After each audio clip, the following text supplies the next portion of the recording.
Um, Thank you for having me here. And I don't have a PowerPoint or anything, but I'm hoping to confuse you a bit this evening. And the reason I want to do that is to test whether what we see as conservation, what we, for that matter, see as any solution, really is that. And I have a few fundamental issues with the way things are. And I'd like to see if there is any matching of our realities. So with your permission, I'd like to ask you a few questions. Okay, so how many of you here feel that conservation is a cause worth fighting for? That's quite overwhelming. So given that and nearly 1.3 billion people in our country, we should have no problems, right? Because this is generally the response, and the percentage is about the same. It's almost 100%, with a few people wondering whether it's a trick question or not. So, but I think we need to figure out, to start with, whether conservation is in fact a cause at all. So what is conservation? You know, we need to save the planet, the elephant, the whale, the tiger, all these things that we're doing because we're such a noble species, because we really want what's best for everything else on this planet. That's what conservation is at the moment. And the problem with a cause is it gives us a choice. It gives us a choice of whether we want to be noble or just be. You know, that's perfectly fine. No one expects all of us to be Mother Teresa's. No one expects all of us to be some crusader to save, you know, helpless people and orphaned and homeless dogs. No one expects all that of us. If it's not a cause and if it's something that we need, that sort of turns the table around a little bit. And if it's something that we need, like we say we need education, or like we say we need medicine, or roads, or iPhones, then it could be a business, right? Now the problem with most businesses, in conservation that is that it's so easy to seem like it's conservation. It's so easy to run a painting competition in 25 villages in rural India, and that can seem like conservation. It's so easy to bring in billions and billions of dollars to save the tiger and let the numbers go up from 1,411 to 1,756 and seem like conservation. But what at the heart of it is conservation at all? Is it about numbers like that, or is it about a very primordial way we live? So about, I don't know, 30 years, 40 years ago, I think there was a study done that talked about but it was the 70s, you can do the math, talked about the carrying capacity of this planet and the number of people that this planet could successfully and sustainably hold. And that number is about 2 billion. So we're long after that. And this study was actually quoted at a conference I was at about 3 or 4 years ago. And this one person who I've seen at a lot of conferences, who invariably asks the difficult questions, stood up and said, "Excuse me, sir, but do you mean 2 billion Jarawa tribals or 2 billion oil barons?" And there's a massive difference there. So is it the numbers that we have? Is it the 1.3 billion people that are in this country? Is it the almost 9 billion people around the planet?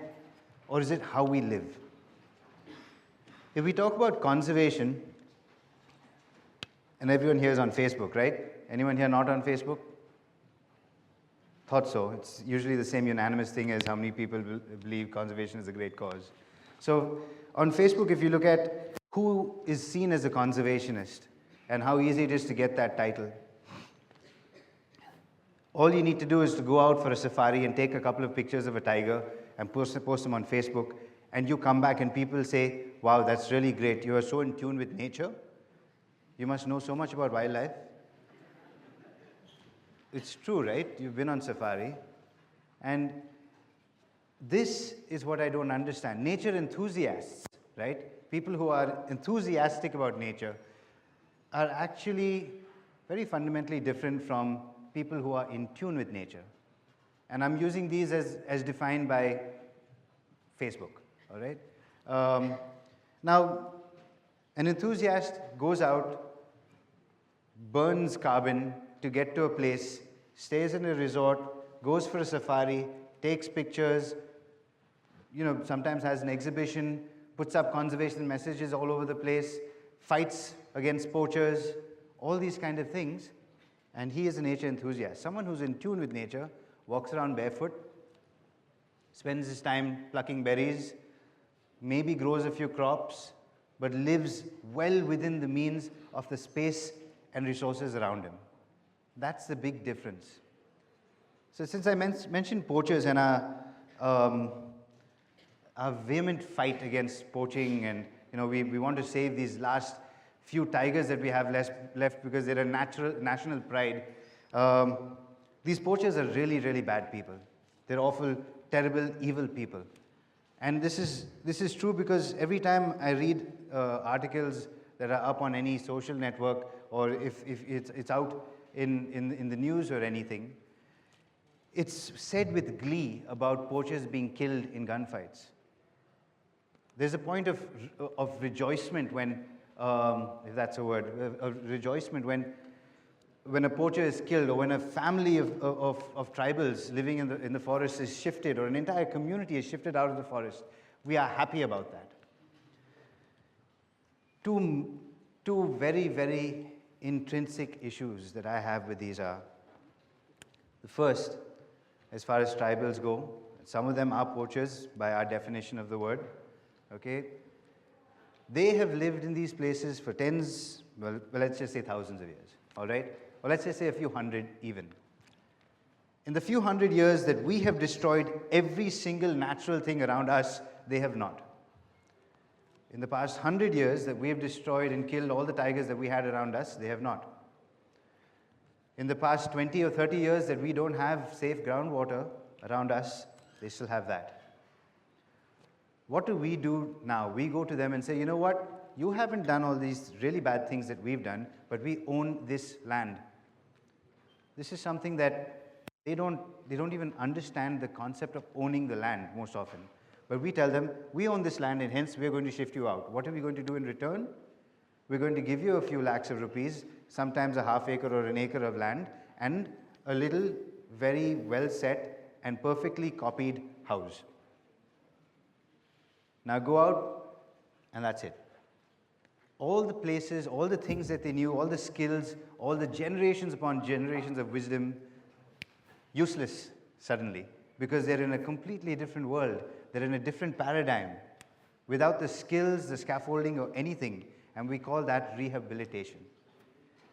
With poachers, I think, yeah, it's a terrible problem as far as conservation goes, as far as saving these animals go. But how many of you have ever killed a tiger? How many of us have ever killed a tiger? Come on. Are you sure? When I say kill a tiger, I don't mean shoot it or trap it and skin it. The biggest problem that tigers or elephants or any of these animals face is not that there's a handful of people who are going out and killing them and selling them to China. That is a problem. But that's not the reason why there's not enough of them left. There aren't enough of them left because there's no place for them. There's no resources. Where are all of them going? All this place and all these resources, where are they going? They're going to us. We are taking from them, we're taking from them food. We do this with people as well, mind you. It's not just animals that we do this with. Structural violence is a very, very real thing. And all these points together, and I think what I could go on doing is give you example after example of what we see as reality versus what reality really is. I don't want to end this time I have with you on this negative rant of how terrible we've been and how misguided we are and all the things that we're doing wrong. I'd like to leave you with hope. As far as we talk about the burdens and the problems, one of the big issues is that these things are burdens and problems within the paradigms that we are conditioned to. Over 1 billion people in one country is a burden, not because of the number of people, but can you imagine over 1 billion of people putting plastic out of their lives, or a billion people harvesting rainwater, or a billion people growing forests. That could be such a boon. And I'd like to leave you with the possibility, the thought, albeit doubtful and skeptical, that all these burdens that we face and that we think that are unsurmountable, could they turn to our boons? Thank you.